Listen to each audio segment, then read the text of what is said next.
How's Matthew Perry doing? Over the many years since I was first asked, it's been, at different times, the most asked question for me. I understand why so many people asked it. They love Matthew and they want him to be OK. Me too. But I always bristled at that question from the press, because I couldn't say what I wanted to say. It's his story to tell, and I'm not authorized to tell it really, am I? I would have wanted to go on to say, this is very intimate personal stuff, and if you don't hear it from the actual person, it is, to my mind, gossip, and I'm not gossiping about Matthew with you. Knowing that no response at all could do more damage, sometimes I would just say, I think he's doing well. At least that doesn't amplify the spotlight, and maybe he can have a fraction of privacy as he tries to deal with this disease. But truly, I wasn't exactly sure how Matthew was doing. As I'll tell you in this book, he was keeping it a secret, and it took some time for him to feel comfortable enough to tell us some of what he was going through.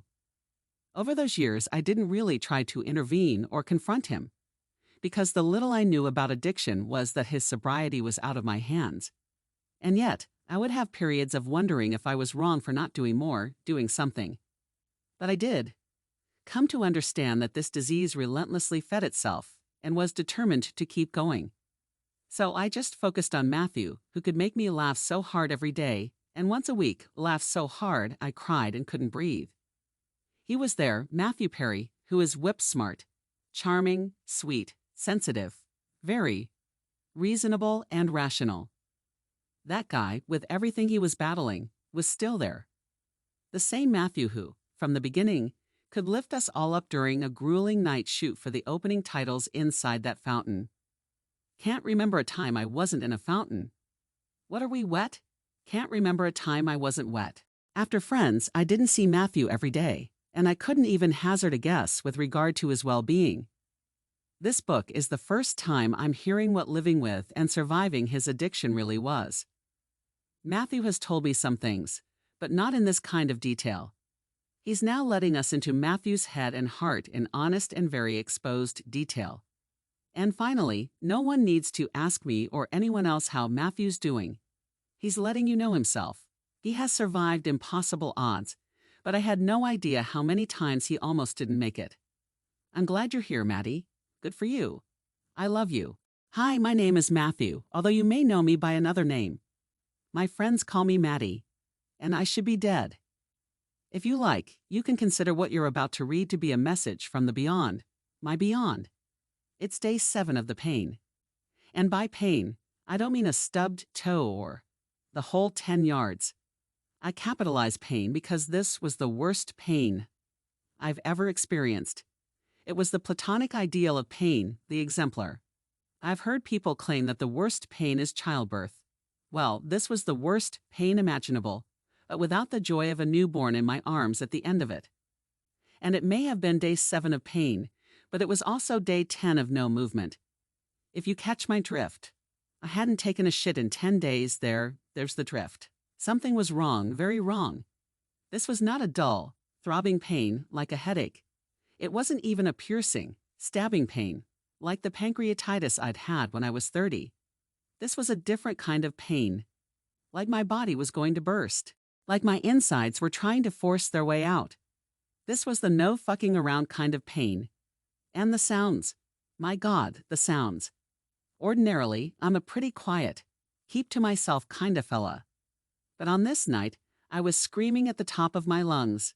Some nights, when the wind is right and the cars are all parked up for the night, you can hear the horrific sounds of coyotes ripping apart. Something that is howling in the Hollywood Hills.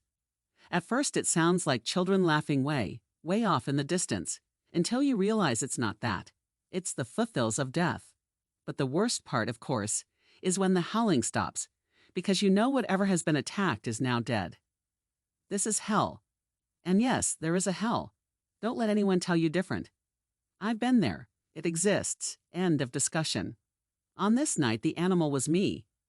I was still screaming, fighting tooth and nail for survival. Silence meant the end. Little did I know how close I was to the end. At the time, I was living in a sober living house in Southern California. This was no surprise. I have lived half my life in one form or another of treatment center or sober living house, which is fine when you are 24 years old, less fine when you are 42 years old. Now I was 14, still struggling to get this monkey off my back. By this point, I knew more about drug addiction and alcoholism than any of the coaches and most of the doctors I encountered at these facilities. Unfortunately, such self-knowledge avails you nothing. If the golden ticket to sobriety involved hard work and learned information, this beast would be nothing but a faint, unpleasant memory. To simply stay alive, I had turned myself into a professional patient. Let's not sugarcoat it. At 49, I was still afraid to be alone. Left alone, my crazy brain, crazy only in this area by the way, would find some excuse to do the unthinkable: drink and drugs. In the face of decades of my life having been ruined by doing this, I'm terrified of doing it again. I have no fear of talking in front of 20,000 people, but put me alone on my couch in front of a TV for the night, and I get scared. And that fear is of my own mind, fear of my own thoughts, fear that my mind will urge me to turn to drugs, as it has so many times before. My mind is out to kill me, and I know it. I am constantly filled with a lurking loneliness, a yearning, clinging to the notion that something outside of me will fix me. But I had had all that the outside had to offer. Julia Roberts is my girlfriend. It doesn't matter, you have to drink.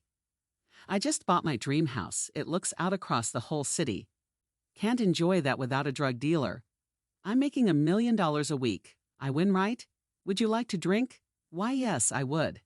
Thank you very much. I'd had it all. But it was all a trick. Nothing was going to fix this. It would be years before I even grasped the notion of a solution. Please don't misunderstand me. All of those things, Julia and the dream house and $1 million a week, were wonderful, and I will be eternally grateful for all of them. I am one of the luckiest men on the planet. And boy, did I have fun. They just weren't the answer. If I had to do it all over again, would I still audition for Friends? You bet your ass I would. Would I drink again? You bet your ass I would. If I didn't have alcohol to soothe my nerves and help me have fun, I would have leaped off a tall building sometime in my 20s.